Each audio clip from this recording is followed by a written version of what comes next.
Welcome to Andhraprabha. నేను మీ సంజయ్ బాలగని. ఈరోజు మన ముందున్న అదుర్స్ ఆనంద్ జబర్దస్త్లో ఒక ఆర్టిస్ట్ నుంచి టీమ్ లీడర్ వరకు ఎదిగినటువంటి అదుర్స్ ఆనంద్ ఈరోజు మన ముందున్నారు. ఆయనతోటి ఆయన జీవన విధానం, ఆయన కుటుంబ నేపథ్యము, అసలు జబర్దస్త్లో అవకాశం ఎలా వచ్చింది అనే అంశాల మీద ఈరోజు మనం మాట్లాడుకునే ప్రయత్నం చేద్దాం. అన్న నమస్తే. నమస్తే అండి. బాగున్నారా? బాగున్నాం. ఎక్స్ట్రా జబర్దస్త్ హ్మ్. తీసేయడానికి కారణం ఏమి ఉండొచ్చు? ఇప్పుడేంటంటే అందరూ కొత్త పిల్లలు ఉన్నారు అందులో. అండ్ సీనియర్స్ కూడా ఉన్నారు. లైక్ రాంప్రసాద్ అన్న, ఉమ్, రాకెట్ రాఘవ్ అన్న, భాస్కర్ గారు, ఇంకా ఉన్నారు. సీనియర్స్ కూడా ఉన్నారు. కానీ ఈ సీనియర్స్ చుట్టూ కూడా అందరూ కొత్త పిల్లలు ఉన్నారు. రేటింగ్ అనుకున్న స్థాయిలో రావట్లేదు. లైన్స్ అనేవి గొప్పగా స్కిట్లు ఇంతకుముందు 'చంద్ర' అన్న గాని, 'హైపరాది' గాని, 'సుధీర్' గాని ఇవంతా హైప్‌లో చూపిచ్చున్నారు. అవును. ఇప్పుడు ఆ ఎక్స్‌పెక్టేషన్ మించిన స్కిట్‌లొస్తే తప్ప 'జబర్దస్త్‌కి' మళ్ళీ రేటింగ్ రాదు. జనాలు మళ్ళీ టీవీల ముందు కూర్చోరు ఆ టైంకి. అంతేగాని స్కిట్స్‌లో దమ్ము లేకపోతే ఏ షో అయినా కూడా కొలాప్స్ అవుతుందండి. ఇది మల్లెమాల యాజమాన్యానికి ఒక విజ్ఞప్తి. వాళ్ళు కూర్చొని మళ్ళీ పాత టీమ్ లీడర్‌ని పిలిపించి, సీనియర్స్‌ని పిలిపించి, డైరెక్టర్స్‌ని కూడా సీనియర్స్‌ని పెట్టి ఆ షోని నిలబెట్టొచ్చండి 100%. మళ్ళీ దాన్ని రీగ్రోత్‌గా పూర్వవైభవం తీసుకురావచ్చు. కానీ ఆ ప్రయత్నం ఎవరు చేయట్లేదు. అంతే. లేడీస్ కూడా ఈ మధ్య జబర్దస్త్‌లో ఇన్వాల్వ్ అయ్యారు. వాళ్ళు చేస్తూ ఉన్నారు. ఒక లేడీ గెటప్‌ని ఫట్‌మని కొట్టొచ్చు, ముడ్డు మీద కొట్టొచ్చు, ఎగిరి తన్నొచ్చు, కామెడీ జనరేట్ అయిద్ది. కానీ ఆడపిల్లని అలా చేయలేం. చేయలేదు. ఎంతకాడికి ఒక సెన్సిటివ్‌గా డీల్ చేయాలనమాట. సో, స్కిట్స్‌లో లేడీస్ చేస్తే కంప్లీట్ లేడీస్‌కి ఒక స్కిట్ ఇచ్చారంటే మళ్ళీ వాళ్ళు లేడీస్ ఒక స్కిట్ అంటే వాళ్ళు చేయగలుగుతారు మళ్ళీ. చేయగలుగుతారు. కానీ జెంట్స్, లేడీస్ అనే వరకు కొద్దిగా ఇబ్బంది. ఆ ఫ్రీనెస్ అనేది ఉండదనమాట స్కిట్‌లో నా ఉద్దేశము. సో, అందుకే మా చంద్రన్న చీర కట్టినా, రచ్చరవణ చీర కట్టినా, నేను కట్టినా గూడా ఈ వినోద్‌ని వీళ్ళందరూ చీర కట్టినా గాని, శాంతి స్వరూపు అవును. వీళ్ళందరూ కట్టినా గూడా ఆ ఫ్రీనెస్ ఉంటది. ఆ స్కిట్‌లో ఆ నవ్వులు పండుతాయన్నమాట. సో, మళ్ళీ పూర్వవైభవం జబర్దస్త్‌కి రావాలంటే మళ్ళీ ఓల్డ్ టీమ్స్ రావాల్సిందే. సీనియర్ డైరెక్టర్స్ రావాల్సిందే. మళ్ళీ యాజమాన్యం కూర్చొని మాట్లాడుకొని చేస్తే ఖచ్చితంగా మళ్ళీ జబర్దస్త్ సక్సెస్ అయితదండి. మల్లెమాల యాజమాన్యం ఓల్డ్ టీమ్ లీడర్స్ రిటర్న్ రావాలి అని అంటే అదుర్స్ ఆనంద్ వెళ్ళగలుగుతాడా? ఖచ్చితంగా ఎళ్తానండి పిలిస్తే. ఉమ్, టీమ్ లీడర్‌కి పిలిస్తేనే ఎళ్తాను. లేదంటే మా చెమ్మక్ చంద్ర గారెళ్లి ఆయన పిలిస్తే ఎళ్తాను. అంతే ఉమ్, తప్పితే మళ్ళీ ఏదో ఒక టీమ్‌లో చిన్నగా చేయాలంటే ఇప్పుడున్న వాళ్ళ దాంట్లోంచి మళ్ళీ నేను కొత్తగా చేసేదానికి ఎందుకంటే అక్కడ కథ బలం, స్క్రిప్ట్ బలమే గట్టిగా లేనప్పుడు నాకు ఒక క్యారెక్టర్ ఎక్కడ సృష్టించబడతది గట్టిగా. అవును. నేను పెర్ఫార్మన్స్ చేయడానికి. కరెక్ట్. నేను పెర్ఫార్మన్స్ స్ట్రాంగ్‌గా చేస్తేనే జనాల్లో ఉంటాను. ఆ పెర్ఫార్మన్స్ స్ట్రాంగ్‌గా కనిపించకుండా నేను వచ్చి ఎళ్ళిపోతుంటే అందుకనే నేను ఆగిపోయానండి. జనాలు మళ్ళీ ఈడు పడిపోయాడనుకుంటారు. అవును. నన్ను ఏ స్థాయిలో జనాలు చూసారో ఆ స్థాయిలో ఆగిపోయానండి. నన్ను ఇష్టపడే వ్యక్తులు, నా స్కిట్‌లు ఇష్టపడే వ్యక్తుల గురించే మాట్లాడతాను. నన్ను హేట్ చేసేవాళ్ళుంటారు. నా స్కిట్‌లు నచ్చని వాళ్ళు కూడా ఉంటారు. సో, వాళ్ళ గురించి కాకుండా నన్ను ఇష్టపడే వ్యక్తులు నన్ను ఏ స్థాయిలో చూసారు, ఆ యెస్. స్థాయిలో నేను అక్కడి నుంచి బయటకొచ్చానంటే నేను అక్కడే కనిపిస్తా. లేదు అంటే మళ్ళీ చిన్న చిన్న టీముల్లోనో, లేదా పెద్ద టీముల్లోనో ఎళ్లి చిన్న చిన్న క్యారెక్టర్‌లు చేయడం వల్ల నా స్థాయి అనేది నేను తగ్గించుకున్నోడిలాగా అయిపోతానండి.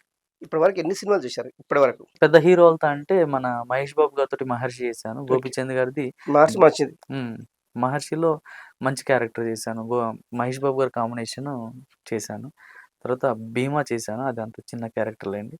ఎడిటింగ్‌లో పోయింది. అది పెద్దగా చెప్పుకోను అవసరం లేదు. జబర్దస్త్లో వచ్చినట్టు నేము హ్మ్. ఫిలింలో మీరు చేసిన సినిమాలో ఎంత బాగా వచ్చింది నేనింక గుర్తింపు? ఫిలిమ్సు చేయట్లేదండి. ఉమ్, అంత ఫోకస్ ఇవి 2, 3 పిక్చర్స్ కూడా పెద్ద హీరోలు వాళ్ళ కాల్స్ వచ్చినియి కాబట్టి చేశాను. ఓకే. నేను పిక్చర్స్ ఎందుకు అంటే నాది ఇగో గాదు. నేనొక క్యారెక్టర్ చేస్తే ఒక పిక్చర్‌లో నాకు లెంత్ ఉండాలి. నేను క్యారెక్టర్ చేసినప్పుడు అది జనంకి నేను రీచ్ అవ్వాలి.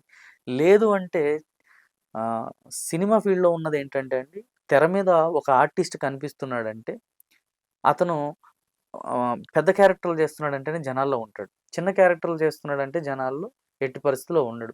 చిన్న చిన్న క్యారెక్టర్‌లు అన్ని సినిమాల్లో నేను కనిపించాలని చెప్పి నేను ఆశతో చేసేస్తాను. తర్వాత డైరెక్టర్స్ గాని, ప్రొడ్యూసర్స్ కానీ నా ఫేస్ ఓల్డ్ ఫేస్ అయిపోతుంది. అప్పటి అవును. వరకు నా పెర్ఫార్మన్స్ అనేది ఆ చిన్న క్యారెక్టర్‌లకు పరిమితమైన అది వచ్చేస్తుంది సార్. అందుకోసం నేను నా యూట్యూబ్ ఛానెల్‌కి నేను హీరోగా ఎందుకు చేసుకోకూడదు?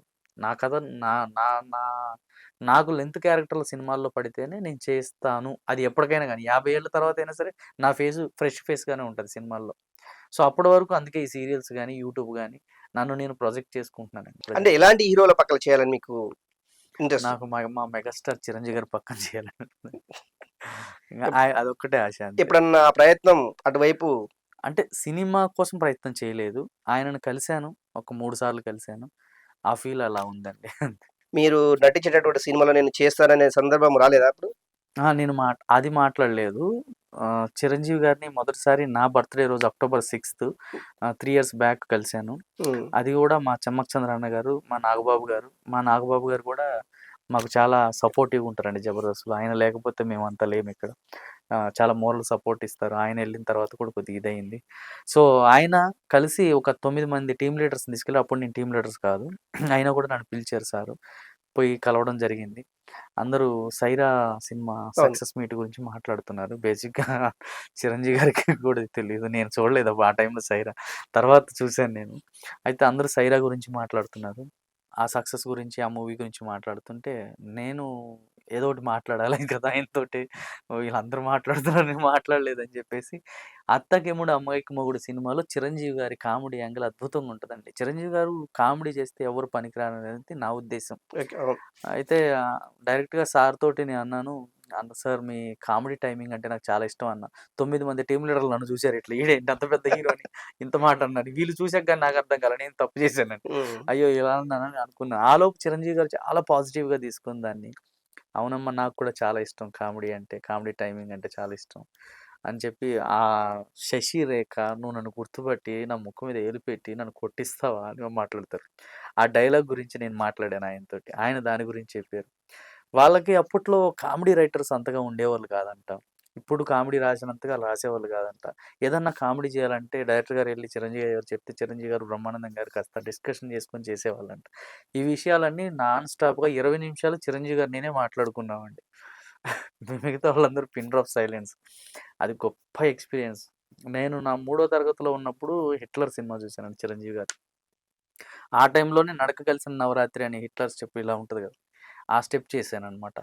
సో, అప్పటినుంచి పిచ్చి చిరంజీవి గారు. నాకు అప్పటినుంచి కలలుగా అంటూ ఉంటాననమాట. చిరంజీవి గారిని పిలవాలి కలవాలి, కలవాలి, కలవాలని. అసలొచ్చిందే ఆయన కోసం ఇండస్ట్రీకి. సో, అది సెకండ్ టైమ్ కలిసి మాట్లాడింది. ఫస్ట్ టైము ఆయన బర్త్‌డేకి అంతకుముందు ఇయర్ నేను ఆయన్ని కలిసి విష్ చేశాను 'చంద్ర' గారి ద్వారానే. మళ్ళీ థర్డ్ టైమ్ మొన్న 'పద్మ విభూషణ్' ఆయనకొచ్చినప్పుడు మొన్న పోయి చిరంజీవి గారి కోసం నేను ఒక సాంగ్ చేశాను. ఒక 3,50,000 ఖర్చు పెట్టి చిరంజీవి గారి 150 సినిమాల్లో పేర్లు తీసుకొని 75 సినిమా పేర్లతో కలిపి ఒక సాంగ్ తయారు చేసి అనుకున్నంత వ్యూవర్‌షిప్ రాలేదండి. బట్ ఆ సాంగ్ చేశానని చెప్పి చిరంజీవి గారు చెప్పడం జరిగింది. ఆయన సంతోషంగా అవునా! నిజంగానా అంత ఎఫర్ట్ పెట్టావా? ఓకే. నెక్స్ట్ టైమ్ చూద్దాం అని. అక్కడ బిజీ ఉన్నారు. చాలా అవును. మంది క్రౌడ్ ఉన్నారు. నెక్స్ట్ టైమ్ చూద్దాం అని అన్నారు.